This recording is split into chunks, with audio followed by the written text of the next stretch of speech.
Let me show you something most men will never admit to themselves. You're texting her back instantly. You're clearing your schedule when she's free. You're giving compliments, attention, emotional support. You're being the man you were told to be. Available, attentive, invested. And she's getting colder. You've felt it, haven't you? That sinking confusion when your effort gets met with distance. When your availability becomes invisible. When the more you give, the less she seems to want it. Here's the question that keeps you up at night. Why does being a good man feel like a punishment? Why does caring more make you matter less? Why does she light up for the guy who barely texts back but goes cold when you're always there? You're not imagining it. There's a reason this pattern keeps repeating, and it's darker than the dating advice you've been fed. Have you ever watched her chase someone who gave her breadcrumbs while you offered her the whole meal? Have you ever noticed how her interest spikes the moment you pull back, even accidentally? Have you ever wondered why your presence feels like pressure, but absence creates pull? What if I told you that your generosity isn't being rewarded because generosity, in the economy of attraction, doesn't signal value? It signals desperation. What if the very thing you think makes you a good man is the thing making you invisible? What if giving less isn't manipulation, it's the natural state of a man whose attention is actually scarce? This isn't about playing games. This isn't about pretending to be someone you're not. This is about understanding a psychological truth that most men are too afraid to face. Human beings don't value what they're freely given. They value what they have to work for, invest in, and fear losing. You've been operating in a moral economy. You think effort equals reward, time invested equals appreciation, availability equals attraction. But attraction operates in an economic economy, and in economics there's one law that never breaks. Scarcity creates value, abundance creates contempt. The more you're always there, the cheaper you become. Here's what we're going to do. I'm going to show you why this happens. Not the surface-level dating tactics, not the wait 3 hours to text back nonsense. I'm going to show you the psychological mechanism that turns your investment into her indifference and how the men who understand this never chase because they don't have to. But first you need to ask yourself, are you ready to stop being the man who gives everything and receives nothing? Are you ready to understand why less is more? Are you ready to become the vacuum instead of the flood? Because once you see this, you can't unsee it. And everything about how you show up will change. Most men think this is about her. They think she's broken, entitled, playing games. They think modern women only want bad boys. They think kindness is dead, but that's not what's happening. Let me show you what's really happening beneath the surface. You were raised on a script. Be kind. Be available. Show her you care. Prove your worth through effort. The better you treat her, the more she'll value you. That script works in friendship. It works in professional relationships. It works in moral philosophy, but it fails catastrophically in attraction. Why? Because attraction isn't a moral economy. It's a psychological economy. And in psychology, value isn't determined by virtue. It's determined by scarcity, investment, and loss aversion. Here's the truth they never told you. When you're always available, you're not being generous. You're being abundant. And abundance, by definition, has no value. Think about it. When something is everywhere, do you treasure it? When you can have it any time, do you prioritize it, or do you take it for granted? The air you breathe is essential to your survival, but do you think about it? Do you appreciate it? Do you chase it? No, because it's always there. That's what you become when you're always available, essential perhaps, but invisible. Now contrast that with something scarce, something limited, something you might lose. Suddenly your entire attention shifts. Suddenly you're calculating, planning, investing effort to secure it before it's gone. Have you ever noticed how you want her more when she's distant but lose interest when she's too eager? Have you ever felt your attraction spike when you thought you might lose her? Have you ever caught yourself chasing someone who was pulling away even though you had someone else pursuing you? That's not a character flaw. That's psychology. That's the scarcity principle at work in your own nervous system. And she's not immune to it. Neither are you. Neither is anyone. But here's where it gets deeper. Here's where most dating advice misses the mark entirely. This isn't about pretending to be scarce. This isn't about playing hard to get. This isn't about withholding attention as a tactic to manipulate her into chasing. Because if you're doing it as a tactic, you're still operating from scarcity. You're still the man whose time isn't actually valuable. You're just pretending it is. And women can smell that inauthenticity from a mile away. The real shift isn't behavioral, it's identity. The men who naturally create desire aren't the ones playing games. They're the ones whose attention is genuinely scarce because they're focused on something bigger than her validation. They have a mission, a purpose, a life that doesn't revolve around whether she texts back. And that's the reframe you need to internalize. Giving less isn't a strategy. It's the default state of a high-value man. When your time is genuinely valuable, you don't have to pretend to be busy. You are busy. When your attention is genuinely selective, you don't have to fake disinterest. You're genuinely choosing where to invest. When your emotional energy is genuinely finite, you don't have to withhold. You're naturally conserving it for what matters. Do you see the difference? Can you feel the shift from tactic to identity? This is the fundamental difference between manipulation and authenticity. But there's still a deeper layer, a shadow truth about why this works, about the mechanism that turns your absence into her obsession. Here's the part they never tell you, the part that makes most men uncomfortable, the part that sounds ruthless until you realize it's just human nature. She doesn't want you because you're perfect. She doesn't want you because you're kind. She doesn't want you because you give her everything.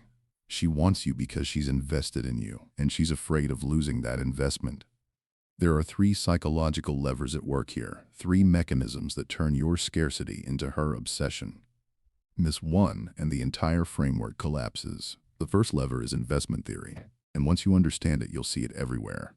Human beings don't value things based on objective worth.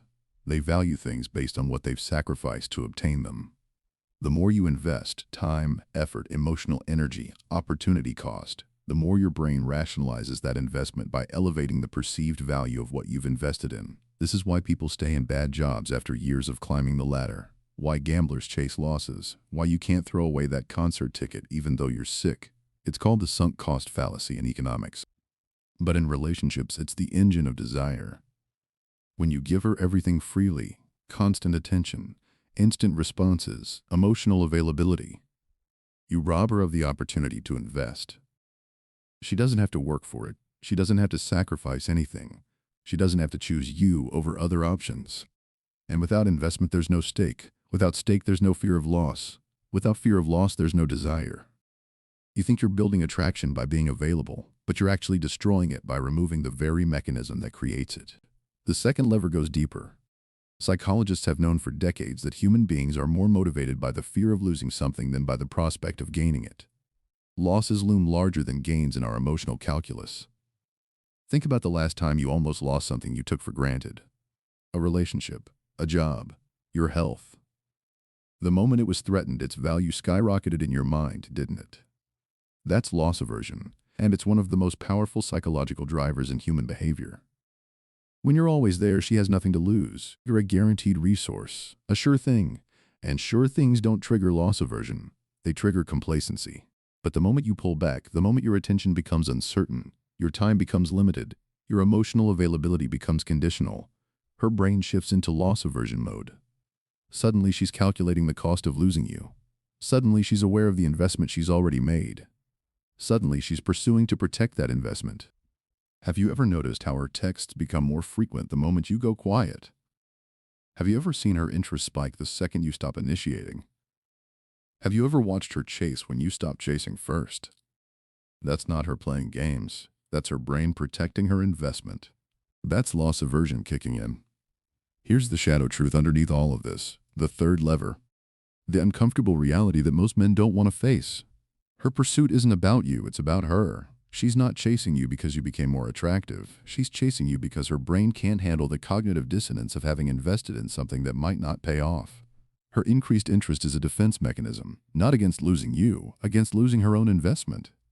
Think about it. If she's texted you first 5 times, initiated 3 dates, opened up emotionally, rearranged her schedule, and then you pull back, her brain starts screaming, "Wait, I invested all that. Was I wrong? Did I waste my time? Did I misread him? I can't have been wrong. I need to pursue harder to validate my investment." And the more she pursues, the more she invests. And the more she invests, the more her brain elevates your value to justify that investment. It's a feedback loop, and it's ruthlessly effective. You are the prize that confirms her effort was correct. Your attention validates her investment. Your scarcity protects that validation from becoming worthless. If you're tracking these tactical shifts and realizing how much control you actually have, make sure you hit the subscribe button now. Because this is the foundation for everything we build next. Now let me show you what this looks like in the real world. Picture this scene. You're standing in a marketplace. Two vendors selling the same fruit. One vendor is shouting, desperate, offering samples, lowering prices, begging you to buy. Please, take it, it's delicious, I'll give you a discount. The other vendor is quiet, calm. His fruit is displayed beautifully, but there's a limited supply. He's not begging, he's not chasing. When someone asks the price, he states it clearly. When someone walks away, he doesn't chase them. He knows another buyer will come. Which fruit seems more valuable to your brain? The one being desperately sold, or the one that doesn't need to be sold? That's the difference between the man who gives everything and the man who gives selectively. One is the anxious vendor, flooding the market with his availability. The other is the selective vendor, whose scarcity creates demand. But here's the critical distinction. The selective vendor isn't pretending his fruit is scarce. It actually is. He has other customers, other priorities, a life beyond this single transaction. And that's the identity shift I'm talking about. When you're the man whose time is genuinely valuable because you're building something, pursuing a mission, investing in your own growth, you don't have to play hard to get. You are hard to get. When you're the man whose attention is genuinely selective because you have standards, boundaries, a life that doesn't revolve around female validation, you don't have to withhold. You're naturally conserving your energy for what matters. When you're the man whose emotional availability is genuinely conditional, because you're protecting your peace, your purpose, your psychological health, you don't have to manipulate. You're authentically unavailable to drama, neediness, and low investment behavior. Do you see how this is the opposite of manipulation? Do you see how this is actually the most authentic version of high-value masculinity? Do you see how giving less isn't a tactic, it's the natural byproduct of a man who values his own time? But there's one more layer, one more paradox that ties all of this together, one more truth that will shift everything. And that's what we're resolving next. Remember what I asked you at the beginning? Why does being a good man feel like a punishment? Why does caring more make you matter less?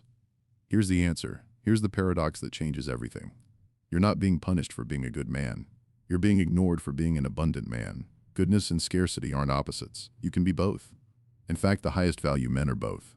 They're kind, but their kindness is selective. They're generous, but their generosity is earned. They're available, but their availability is conditional. The paradox is this. The less you give freely, the more your giving matters. When everyone gets your attention is worthless. When only the worthy get your attention becomes a prize. When everyone gets your time is background noise. When only the invested get your time becomes a gift. When everyone gets your emotional energy is expected. When only the reciprocal get your energy becomes sacred.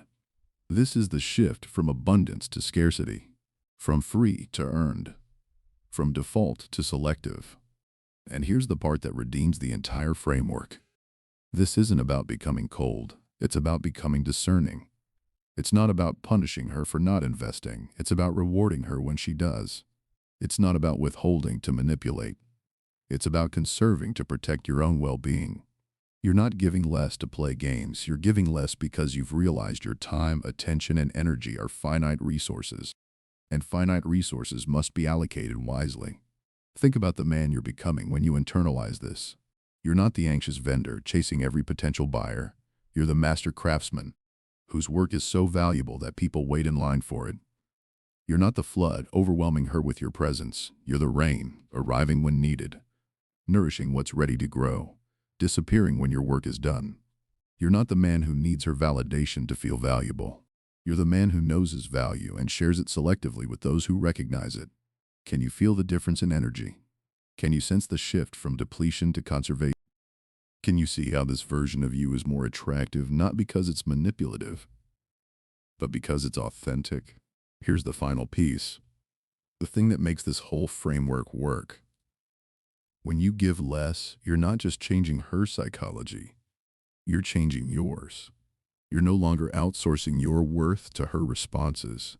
You're no longer measuring your value by how fast she texts back. You're no longer collapsing your identity into whether she chooses you. You're reclaiming your mission, your purpose, your center. And that reclamation is what makes you magnetic. Because the man who doesn't need her attention is the man whose attention she craves. The man who doesn't need her validation is the man whose validation she seeks. The man who doesn't need her to complete him is the man she wants to be chosen by. It's not a game. It's a paradox. And it's been true for thousands of years. The less you need, the more you're wanted. The less you chase, the more you're pursued. The less you give freely, the more your giving is treasured. This is the truth that the anxious vendor will never understand. But the master craftsman knows it in his bones. Your value isn't proven by how much you give. It's proven by how selectively you give it. And when you internalize that, everything changes.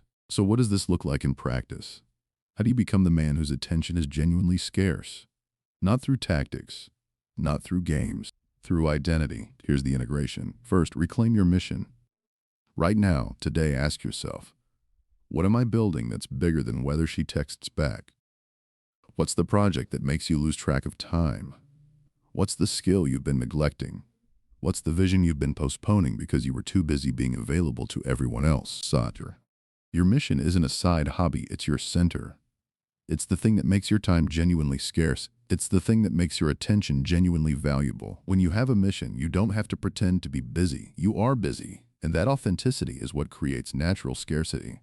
Are you willing to build something that matters more than her approval? Are you willing to invest in yourself the way you've been investing in her? Are you willing to become the man who's genuinely hard to reach because he's genuinely focused on something meaningful? Second, create boundaries around your availability, not as punishment, as protection. You don't have to respond instantly. You don't have to clear your schedule every time she's free. You don't have to be the emotional support hotline for someone who hasn't earned that level of access. Your time is finite. Your energy is finite. Your emotional bandwidth is finite, and finite resources require boundaries. This isn't about playing hard to get. This is about being hard to get because your life is full of things that matter. When she texts, respond when it's natural for you, not when she expects it. Not when you're anxious about keeping her interest. When it fits into the rhythm of your life. When she wants to hang out, check your calendar. Not to play games. To genuinely assess whether you have space, and if you don't, say so. When she needs emotional support, assess whether she's earned that level of intimacy. And if she hasn't, offer less. Not out of coldness, out of self-preservation.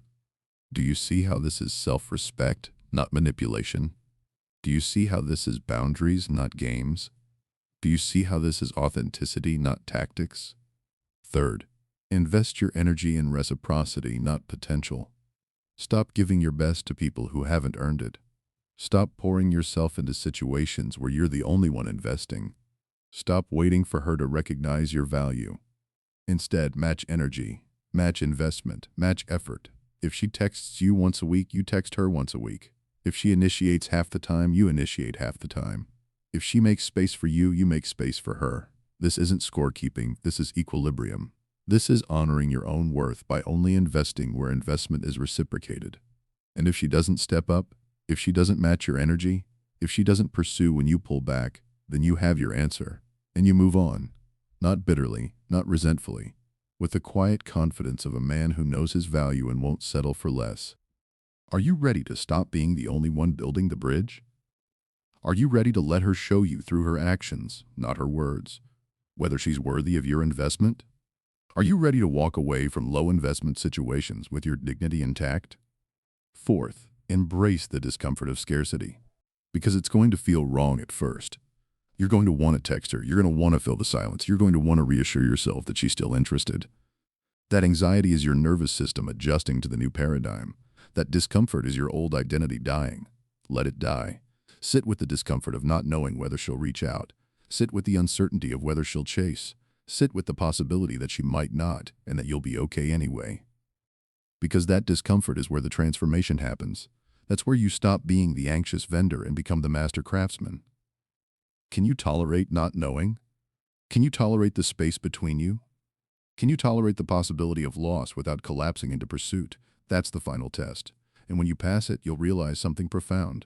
You don't need her to chase you. You don't need her validation. You don't need her to complete you. You're already whole, already valuable, already enough. And from that place of wholeness, your selective attention becomes a gift. Not a manipulation, not a tactic. A genuine offering of your finite, valuable, irreplaceable time and energy. And that's what she's been waiting for all along. Not the man who gives everything. The man who has something worth giving. and the discernment to give it only to those who treasure it. Here's your challenge.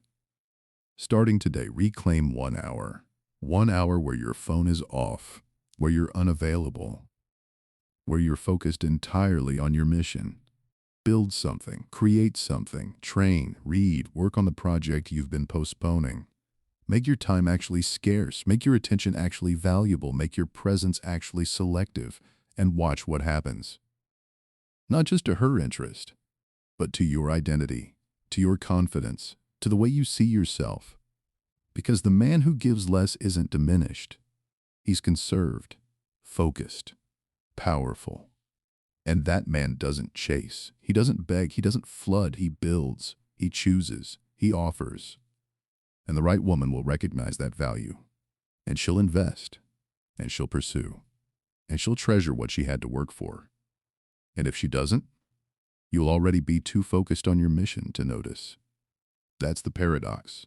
That's the truth. That's the integration. Give less, matter more, become the scarcity you've been seeking. The marketplace is waiting. But the master craftsman doesn't wait for buyers. He creates, and they come to him. The scarcity is the leverage, but the structure that holds that leverage is your. To understand how to build that immovable reality so you never have to worry about testing or withdrawal again, watch this video next. Frame control. The one skill that makes her stop testing you.